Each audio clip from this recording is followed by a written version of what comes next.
ಆಲಿಸಬೇಕು.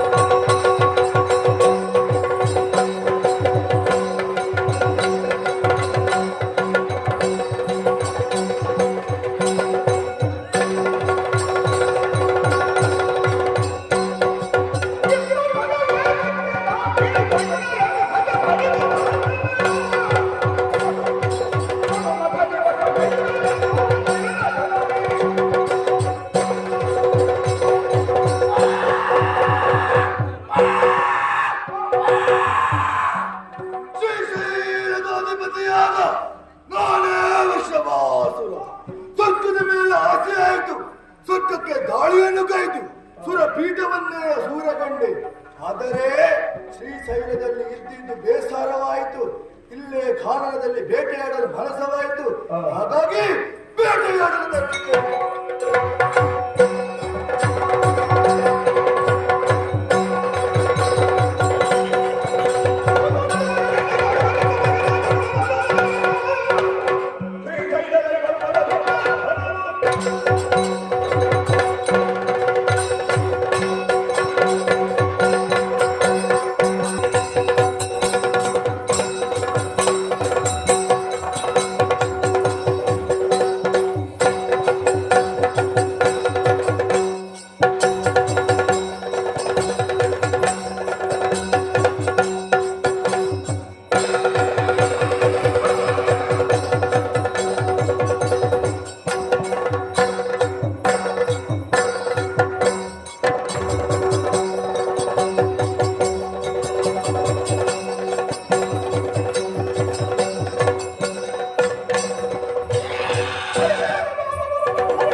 ಬರುವಾಗ ನೀನು ಸಿಕ್ಕಿದೆ.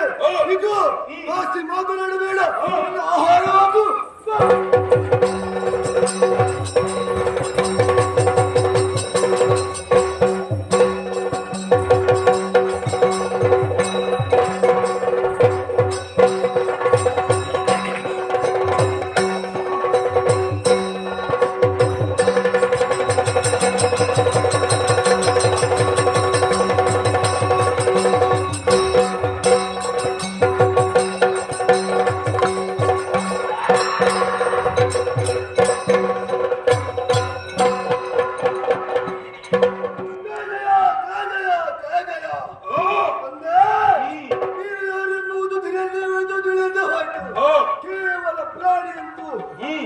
ಸಿಕ್ಕಿದೆಂದು ಆಹಾರವಾಗಿದೆ ಎಂದು ನಿನ್ನನ್ನು ಜಗಳಾಟಗೆ ಇದೆ.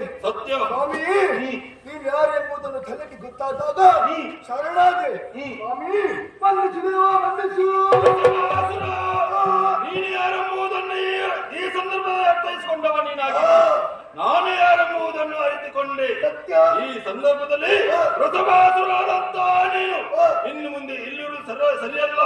ನಿನಗೆ ಮೋಕ್ಷದ ದಾರಿಯನ್ನು ಕಾಣಿಸ್ತೇನೆ. ಇದೋ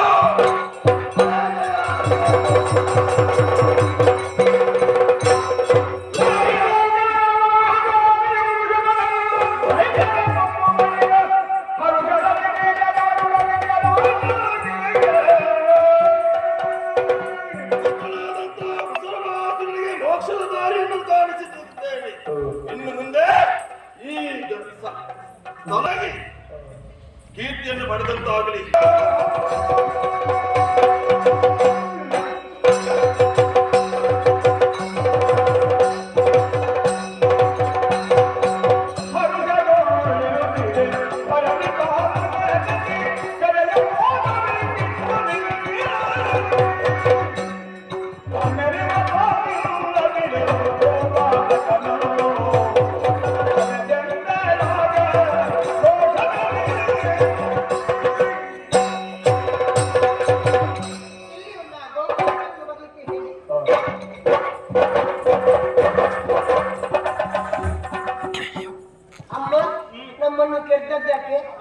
ನಮ್ಮನ್ನು ಕೆಡ್ದದ್ಯಾಕೆ?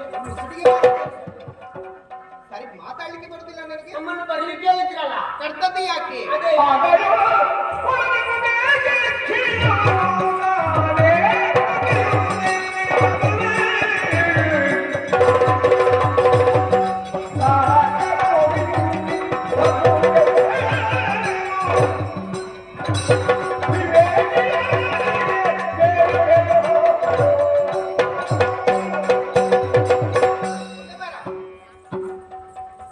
ಯಾವಾಗಲೂ ನಮ್ಮ ದನವನ್ನು ಕರೆದುಕೊಂಡು ಹೋಗಿ ಮೇಯಿಸುವವರು ಯಾರು? ನಾವೇ. ನೀವಲ್ವಾ? ಹೌದು. ಯಾವತ್ತೂ ನಮ್ಮ ದನ ಕೊಡ ಹಾಲು ಕೊಡ್ತಾ ಇತ್ತು. ಹೌದಾ? ಆದ್ರೆ ಇವತ್ತು ಹೋಗಿ ನೋಡ್ತೇನೆ, ಒಂದು ದೊಡ್ಡ ಹಾಲು ಇಲ್ಲ. ಹಾಗಾದ್ರೆ ಕೊಡ ತೂತಾಗಿರ್ಬೇಕು. ನಿನ್ನಲ್ಲಿ ಕೇಳುವುದು ಈಗ ನಾನು, ಏನಮ್ಮ? ಏನಾಯ್ತು? ಹಾಲು ಎಲ್ಲಿಗೂ ಹೋಯ್ತು? ಹಾಲು ನೀವು ಕುಡಿದ್ರ ಅಥವಾ ಕಡ್ತಿಯಲ್ಲಿ ಆದ್ರೂ ಹೋಗಿ ಮಾರಿದ್ರ ನೀವು? ಏನಾಯ್ತು ಹೇಳಿ.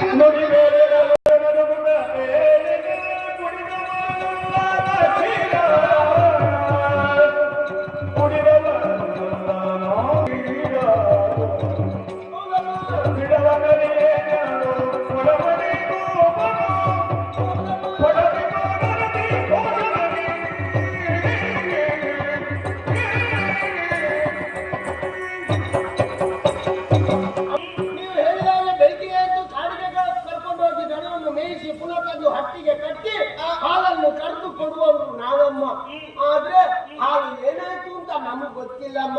ಯಾಕಿಲ್ಲ ಇವತ್ತು ಹಾಲು? ನಮ್ಮ ಮೇಲೆ ಅಪವಾದ ಹೊರಿತಾ ಇದ್ದೀರಿ, ಹಾಲು ನೀವು ಕುಡ್ತಿದ್ದೀರಿ ಅಂತ. ಇದು ಹಾಲು ಕುಡಿದ ಜೀವವ ಅಮ್ಮ. ಅಮ್ಮ, ಸತ್ಯ ಹೇಳ್ತೇನೆ, ಹಾಲು ಏನಾಯ್ತು ಅಂತ ನಮಗ್ ಗೊತ್ತಿಲ್ಲ. ಇದ್ರಲ್ಲಿ ನಾವು ತಪ್ಪಿಸ್ತಾರಲ್ಲ, ಹಾಲು ಏನಾಯ್ತು ಅಂತ ದರೋದತ್ರೇ ಕೇಳಬೇಕು. ಏನಾಯ್ತು ಅಂತ ಗೊತ್ತಿಲ್ಲ ನಿಮಗೆ? ಹಾಲು ಇಲ್ಲ. ಹೀಗಿಲ್ಲ, ಕೆಟ್ಟಲ್ಲದ ಬೇರೆ ಮತ್ತೆ ಇಲ್ಲ.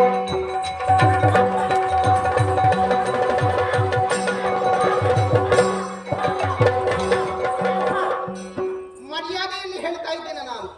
ಹಾಲು ಏನಾಯ್ತು ಅಂತ ಹೇಳಿ ನನಗೆ ಸಂಜೆಯ ಒಳಗೆ ತಿಳಿಸಬೇಕು ನೀವು. ಇಲ್ಲದಿದ್ದರೆ ನಿಮ್ಮನ್ನು ಇಲ್ಲಿಗೆ ಬರ್ಲಿಕ್ಕೆ ಬಿಡುತ್ತಿಲ್ಲ. ನೋಡು, ಜಾಗ್ರತೆ.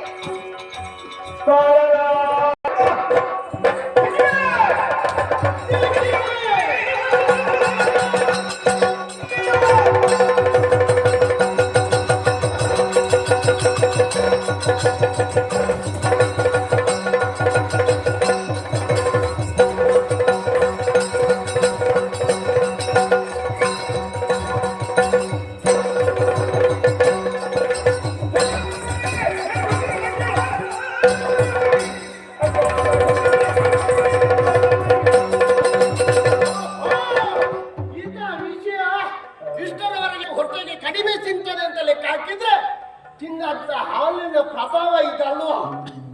ಹಾಲನ್ನು ಹುತ್ತಕ್ಕೆ ಹಿಡಿತಾ ಉಂಟು ಅಂತಾರೆ. ಇಂಥ ದನ ಇದ್ರೆ ಎಷ್ಟು ಬಿಟ್ರೆ ಎಷ್ಟು? ನಮ್ಮ ಉಪ್ಪನ್ನನ್ನು ತಿಂದ ಮಗುವಾಗಿ ಇದು ಮಾಡಿದ್ದಲ್ಲ, ಇಂಥ ದನ ಇನ್ನು ಬದುಕಬಾರದು.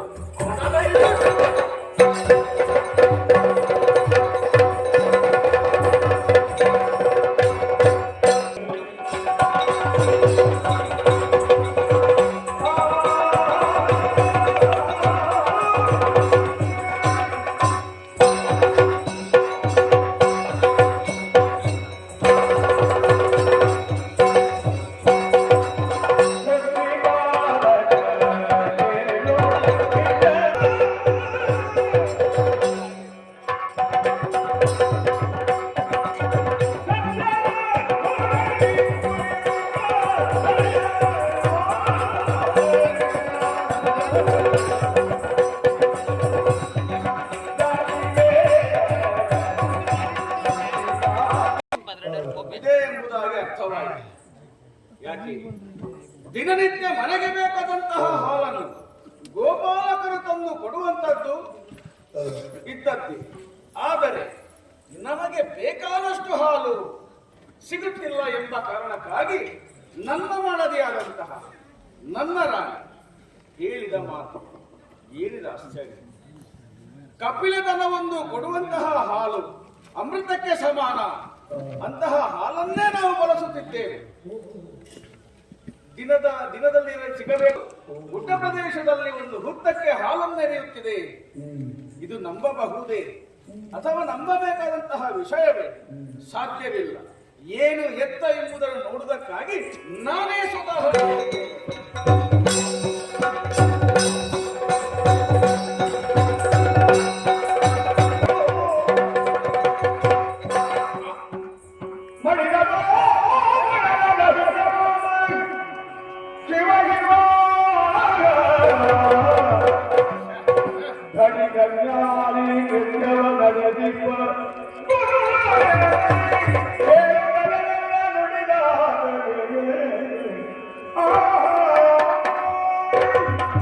ಏನೋ ಆಶ್ಚರ್ಯವನ್ನು ನಾನು ಕಾಣುತ್ತಾ ಇದ್ದೇನೆ. ಹುತ್ತವನ್ನು ಬೆಳೆದು ನಿಂತಿದೆ.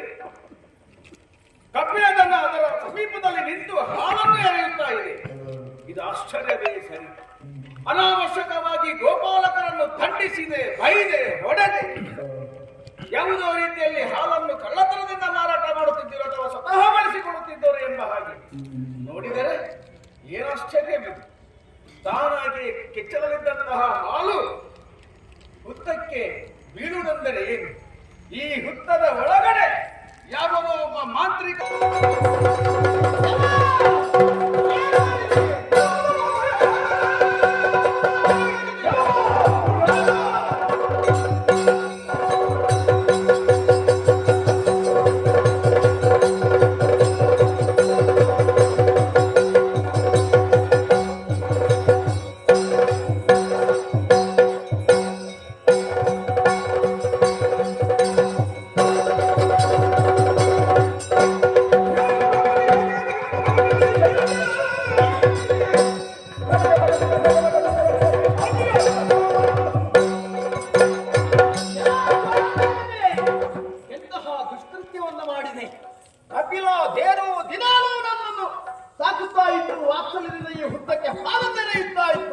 ಇದನ್ನು ಕಂಡಂತಹ ನೀನು ಅದನ್ನು ಕೊಲ್ಲುವುದಕ್ಕಾಗಿ ಮಾಡಿದೆಯಾ?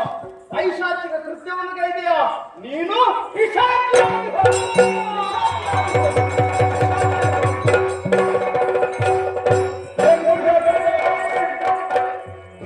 ಅಲಿಯುತ್ತಿರಬೇಕು. ಇದರ ಪರಿವರ್ತನೆ ಹೇಗೆ? ಅಯ್ಯ ಚೋಳರಾಜನೇ,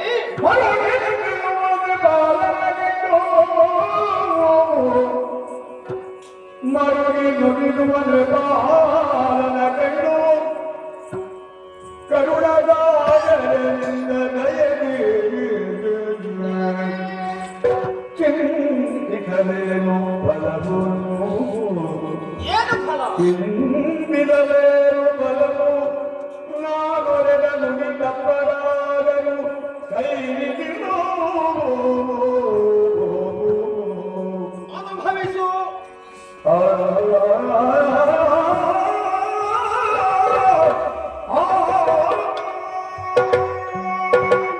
ಅಯ್ಯ ಚೋಳರಾಜನೇ, ಮಹಾ ಮಲಗುತ್ತಿರುವೆಯ, ಕಣ್ಣೀರು ಸುರಿಸುತ್ತಿರುವೆಯ. ಗೋವು ಎಂಬುದು ವಿಶ್ವದ ತಾಯಿ, ಗೋ ವಿಶ್ವಸ್ಯ ಮಾತರಃ ಎಂಬುದನ್ನು ನೀನು ತಿಳಿದಿರಬೇಕು. ಒಂದು ನಾಡಿನ ಅರಸರಾಗಿ ಕೊಡದೆ ಇರ್ತದೆ, ಮಾಡಿದಂತಹ ತಪ್ಪಿಗೆ ಸರಿಯಾದಂತಹ ಶಿಕ್ಷೆಯನ್ನು ಅನುಭವಿಸಲೇಬೇಕು. ಅದಕ್ಕೊಂದು ಪರಿಹಾರವನ್ನು ಸೂಚಿಸುತ್ತೇನೆ. ಹೇಗೆ ಸ್ವಾಮಿ? ಮುಂದೆ ತೋಂಡ ದೇಶದ ರಾಜಕುಮಾರಿ ಪದ್ಮಾವತಿಯನ್ನು ನಾನು ವಿವಾಹವಾಗುತ್ತಿದ್ದೇನೆ. ವಿವಾಹದ ಬಳಿಕ ಆ ತೋಂಡ ದೇಶವನ್ನು ಮಾತ್ರವಲ್ಲ, 6 ವಣ ಭಾರದ ಮುತ್ತಿನ ಕಿರೀಟವನ್ನು ನನ್ನ ತಲೆಗೆ ತೋಂಡ ದೇಶದ ಅರಸ ಇಡುತ್ತಾನೆ. ಆ ಹೊತ್ತಿನಲ್ಲಿ ಆ ಶುಭ ಶುಕ್ರವಾರದಂದು 6 ಗಳಿಗೆ ಆ ಮುತ್ತಿನ ಕಿರೀಟವನ್ನಿಟ್ಟಾಗ ನನ್ನನ್ನು ನೋಡಿದ್ರೆ ನಿನ್ನ ಪಿಶಾಚತ್ವ ದೂರವಾಗುತ್ತದೆ. ಶುಭವಾಗಲಿ.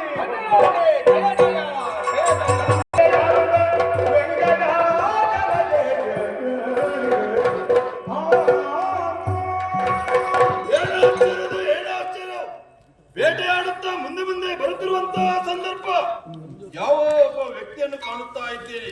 ಬಂದವನು ವಿಚಾರಿಸಬೇಕಂತೆ.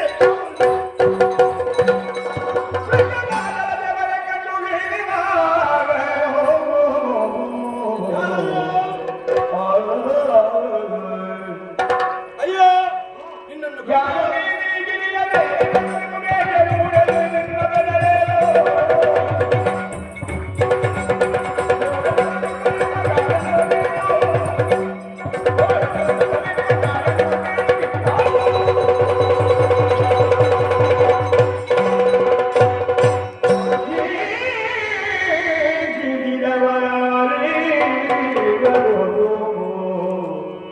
ಆನಂದವಾಗವು